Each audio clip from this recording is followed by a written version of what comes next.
اللهم صل على سيدنا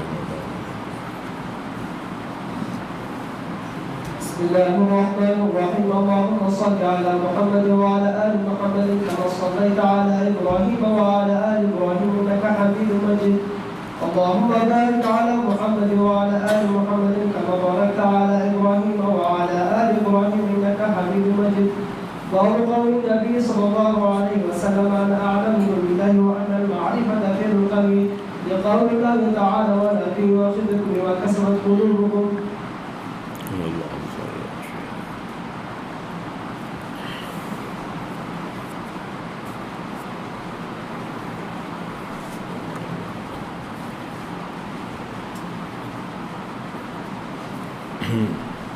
باب قول نبی صلی اللہ علیہ وسلم.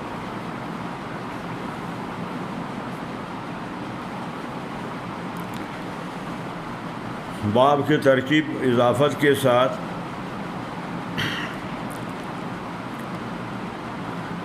باب مضاف ہے، قول نبی صلی اللہ علیہ وسلم مضاف ہے.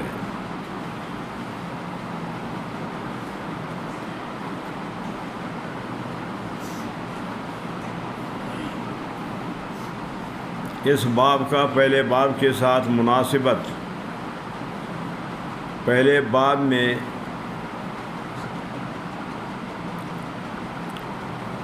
فرار من الفتن، دین کے حفاظت کے لیے فتنوں سے دور رہنا،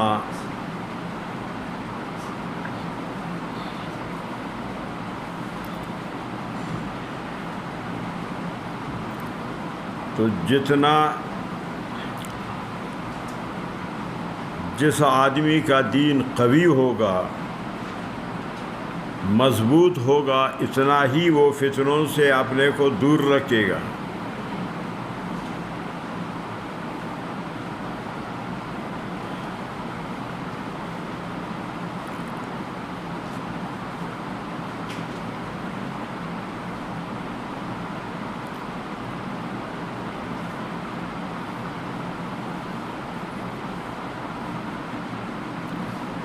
جتنا آدمی کا دین قوی ہوگا، اتنا ہی وہ فتنے سے اپنے کو دور رکھے گا.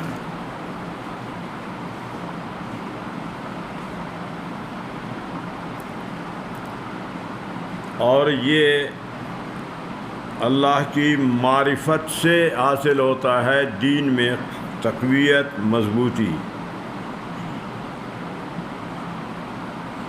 تو اس باب میں اللہ تعالیٰ کی معرفت کا ذکر ہے. انا عالمکم باللہ وان المعرفت فی القلب.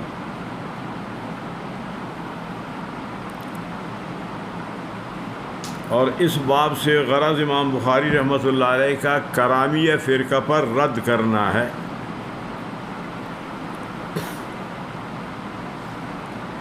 کہ کرامیہ کہتے ہیں کہ صرف اقرار باللسان کافی ہے، وہ بھی ازل میں جو اقرار تھا وہی.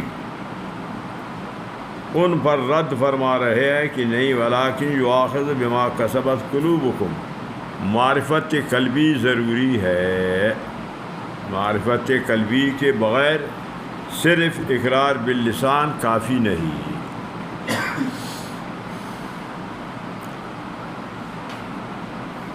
اس طرح کرامیہ پر رد.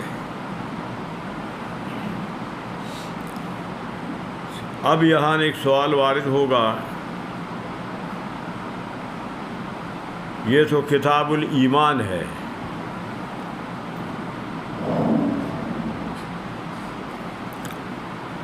انا عالمکم، تو اس کا تعلق علم سے ہے، تو باید کہ کتاب العلم میں اس کو ذکر کرنا چاہیے. یہاں کتاب الایمان میں اس کو کیسے ذکر کیا گیا؟ کیا مناسبت ہے کتاب الایمان؟ اس کا جواب دے دیا کہ یہاں علم معنی میں ہے معرفت کی. معرفت یہ فعل القلب ہے، ایمان کا محل قلب ہے. تو اس طرح کتاب الایمان کے ساتھ اس کے مناسبت و تعلق ہے، تو یہاں ذکر کرنا صحیح ہے۔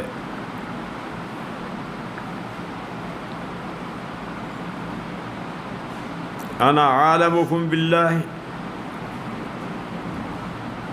وان المعرفت فعل القلب دلیل ولکن یؤاخذکم بما کسبت قلوبکم، یہ دلیل ہے۔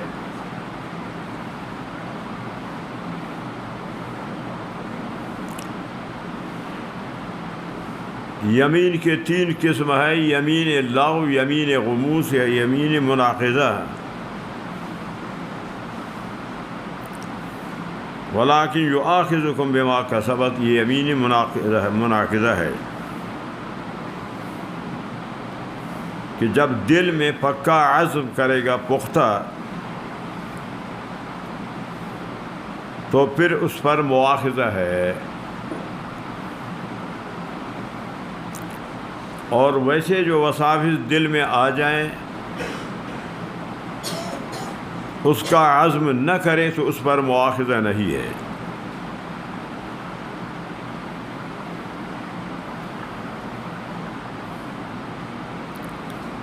یہ ہے ترجمۃ الباب۔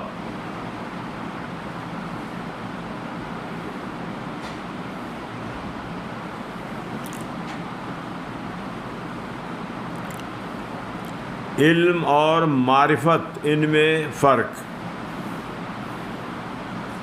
ایک ہے علم، دوسرا ہے معرفت۔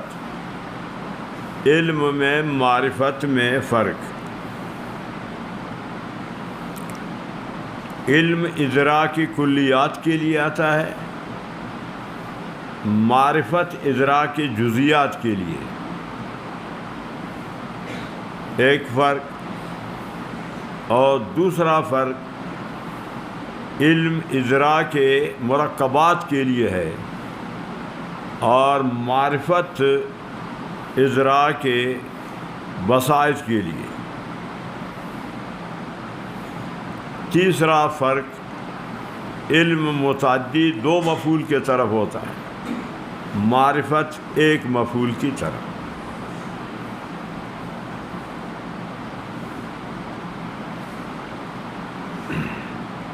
حدثنا محمد بن سلام قال اخبرنا عبد بن هشام عن ابينا عائشہ رضی اللہ عنہا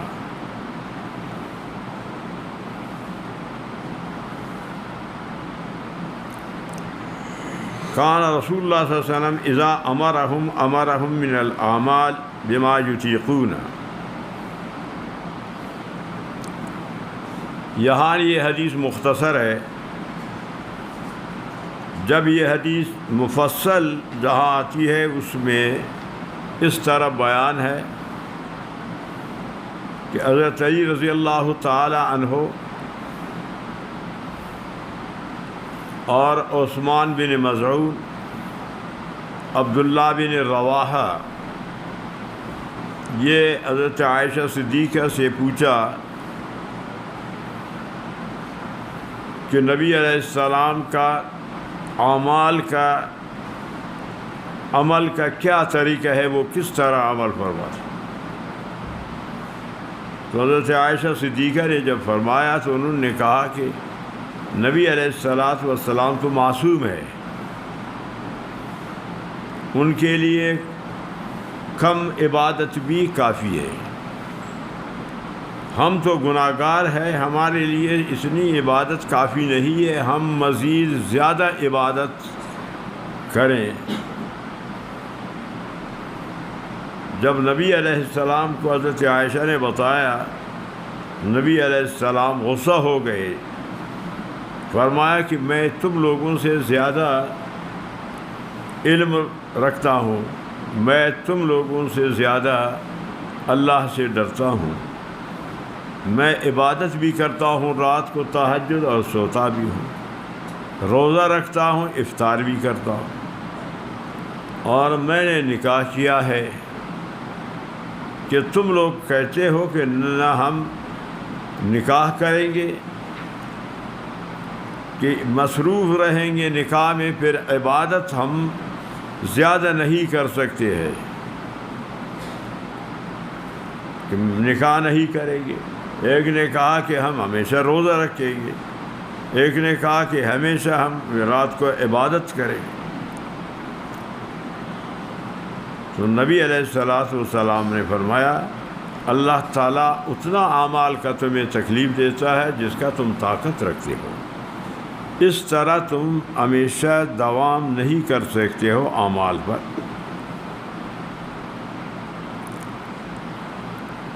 اذا امرہم، جب صحابہ کو حکم فرماتے امرہم من الاعمال، اتنا عمل کا آپ حکم فرماتے کہ بما یطیقون، کہ وہ طاقت رکھتے۔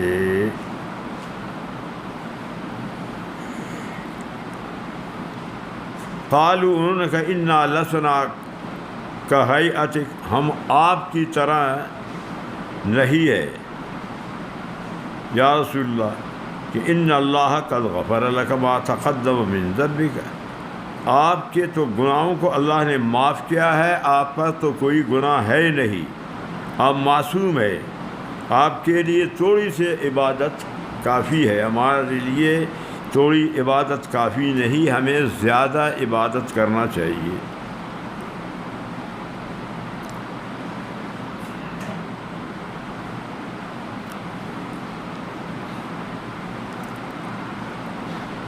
غفران کا معنی ہے، غفرہ کا معنی چھپانے کا ہے، ستر کا معنی ہے۔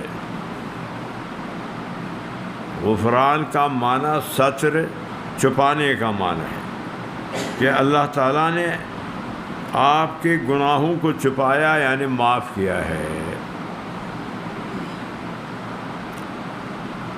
تو اب یہاں ایک سوال وارد ہوتا ہے کہ تمام انبیاء گناہ سے معصوم ہیں، تمام انبیاء کی اللہ تعالیٰ نے انبیاء کو گناہوں سے حفاظت فرمایا ہے، تو نبی علیہ الصلوۃ والسلام کی اس میں کیا تخصیص ہے کہ آپ کے بارے میں فرمایا؟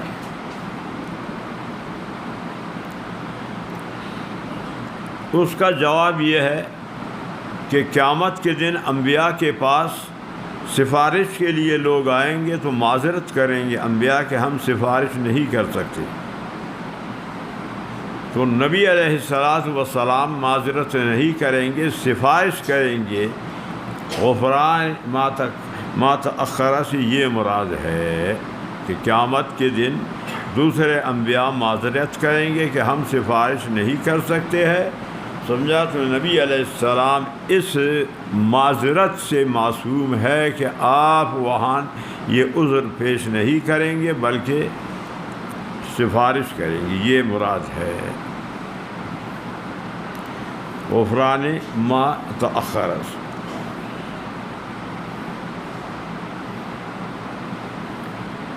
ذنب کا معنی عیب کا ہے، یہ ادنا ہے، اس سے اوپر خطا ہے جو ثواب کا ضد ہے، اس سے اوپر پھر سجیہ ہے جو حسنہ کا ضد ہے، اس کے بعد معاصی ہے جو طاعت کا ضد ہے۔ یہ چار قسم کے ہے گناہ ہیں۔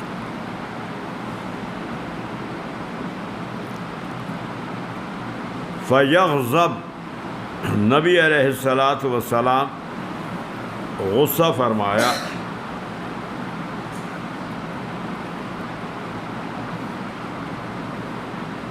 عمدۃ القاری شرح بخاری میں لکھا ہے کہ غیر شرعی عمل پر غصہ کرنا جائز ہے، کہ جب تم غیر شرعی عمل دیکھتے ہو تو غصہ کرو۔ عالم کو غصہ کرنا چاہیے غیر شرعی چیز پر۔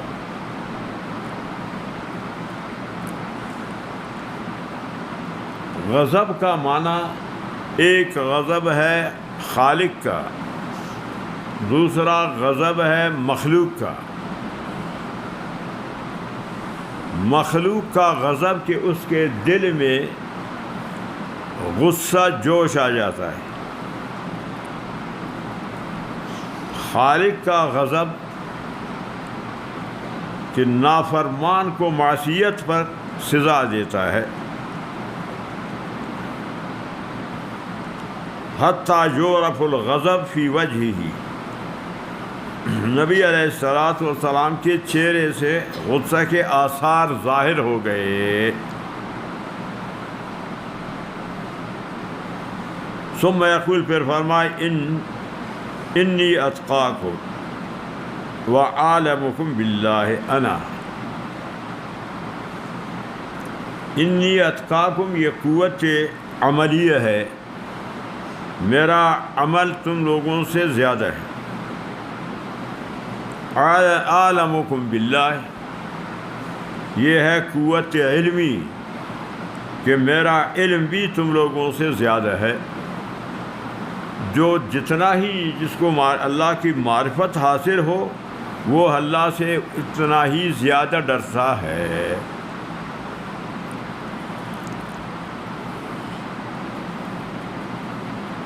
بچہ وہ نہیں جانتا ہے کہ سانپ کتنا خطرناک زہریلا ہے، وہ پکڑنے کے لیے اس پر ہاتھ ڈالتا ہے۔ بڑے جانتے ہیں کہ یہ کتنا مضر ہے، کتنا نقصان دہ ہے، وہ اس سے بچ کر رہتا ہے۔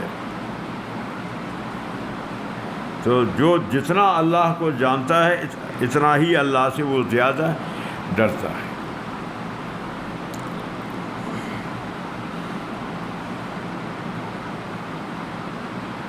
فیض الباری میں لکھا ہے کہ عمیر بن ہانی، ترمذی جلد ثانی میں یہ واقعہ آتا ہے، یومیہ 1000 نفل پڑھتے تھے اور یومیہ 1,00,000 تسبیح پڑھتے تھے۔ یومیہ 1,00,000 تسبیح اور 1000 نفل۔ تو اب سوال یہ ہے کہ اتنی عبادت نبی سے بھی ثابت نہیں ہے،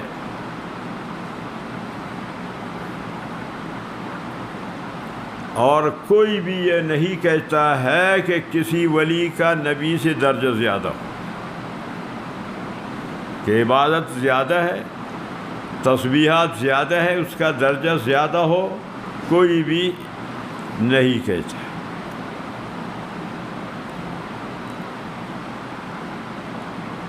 تو اس کا جواب یہ ہے کہ سب سے نبی کا علم زیادہ ہے، نبی کا علم سب سے زیادہ ہے،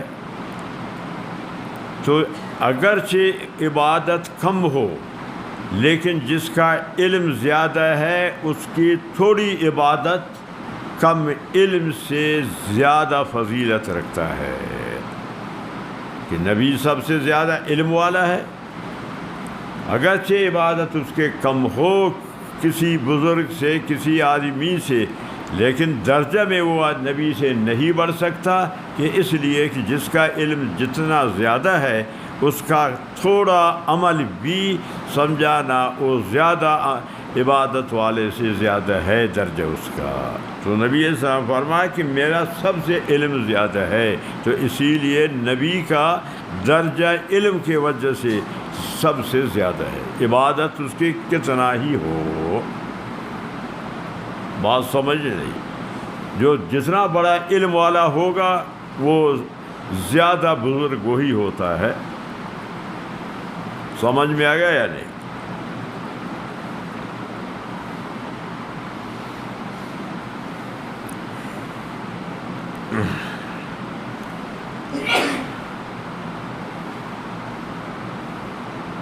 تقوی کا معنی ہے وقایت النفس، نفس کو بچانا۔ تقوی کا معنی ہے وقایت النفس، نفس کو بچانا۔ ایک قسم تقوی کا وقایت النفس عن الکفر، کفر سے بچنا، یہ تو عوام کے لیے ہے کہ سب کو کفر سے بچنا چاہیے۔ اور دوسرا ہے قسم وقایت عن المعاصی، وقایت النفس عن المعاصی، معاصی سے بچنا، یہ خواص کے لیے۔ اور تیسرا ہے وقایت النفس عما سوى اللہ، یہ اخص الخواص کے لیے ہے۔ بات آ گئی سمجھ میں؟ چلو آگے۔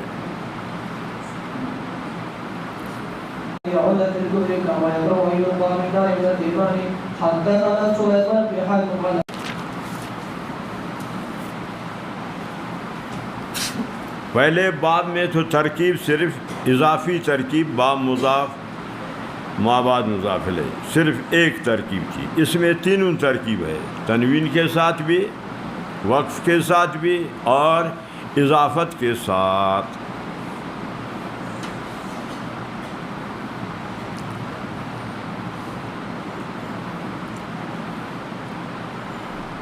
اب یہاں ایک سوال وارد ہوگا، سوال یہ وارد ہوگا، یہ حدیث تو پہلے گزر گئی، دوبارہ تکرار کر کے اس حدیث کو کیوں ذکر کیا گیا؟ سمجھا گیا کہ یہ حدیث پہلے گزر گئی، دوبارہ تکرار کے ساتھ ذکر کرنے کا کیا وجہ ہے، کیا فائدہ ہے؟ تکرار تو فصاحت کے خلاف ہے، سمجھا نا؟ جو فصیح ہے وہ بات کو بار بار تکرار نہیں کرتا، تو نبی علیہ السلام سے زیادہ کون فصیح ہو سکتا ہے کہ آپ اپنے کلام کو تکرار فرما رہے جو فصاحت کے خلاف؟ یہ ہے سوال۔ اس کا جواب ہے، اس حدیث میں پہلے حدیث میں فرق ہے، تکرار نہیں، کہ پہلے حدیث کا جو ترجمۃ الباب ہے وہ اور ہے، اس کا اور ہے۔ ایک پہلے جو ہے نا حدیث، اس کا سند اور ہے، اور اس حدیث کا سند اور ہے، یہ دو فرق۔ اور تیسرا متن میں بھی فرق ہے، پہلے حدیث میں 3 جگہ مضارع کا صیغہ استعمال ہوا ہے، یہاں ماضی کا صیغہ ہے۔ پہلے حدیث میں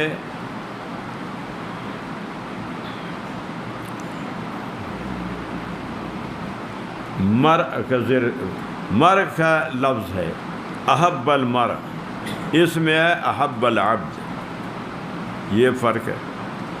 پہلے حدیث میں ہے یقذف، اس میں ہے یلقا، تو متن میں بھی فرق ہے، ترجمۃ الباب میں بھی فرق ہے، سند میں بھی فرق ہے۔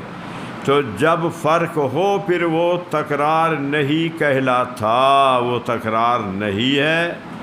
ایک تکرار تاکید کے لیے ہے اور دوسرا تکرار تاسیس کے ہے۔ مختصر معنی میں تم نے یہ پڑھا ہے، تاسیس اولا من التاکید، یہ اس میں تاسیس ہے، تاکید نہیں ہے، فرق ہے۔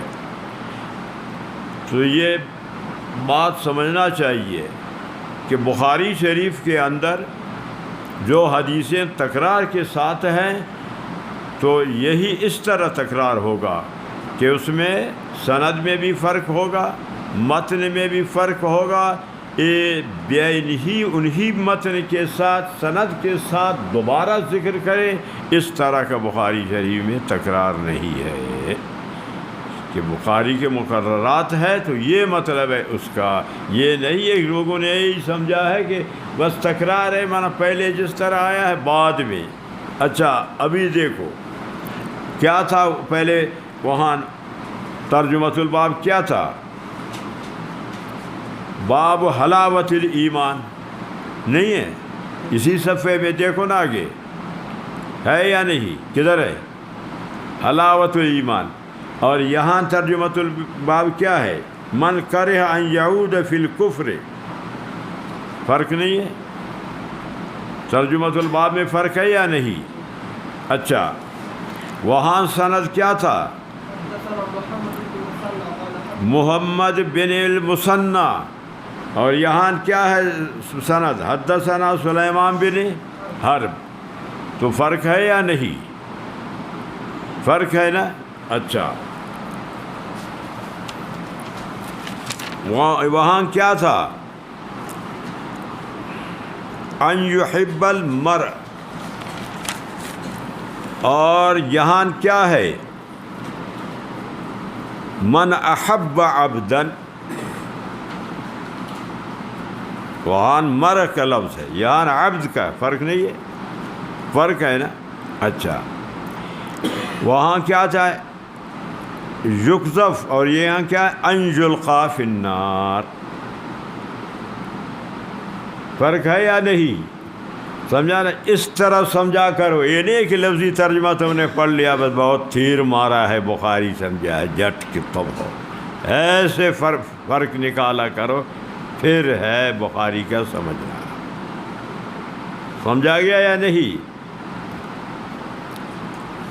باقی حدیث پر تفصیل سے پہلے باس گزر چکا ہو، وہاں بیان ہو گیا نا کہ ثلاث من کن فی حلاوت ایمان کیا ہے، سمجھانا مبتدا نکرہ ہے کیا، یہ سارے جوابات پہلے گزر چکے ہیں۔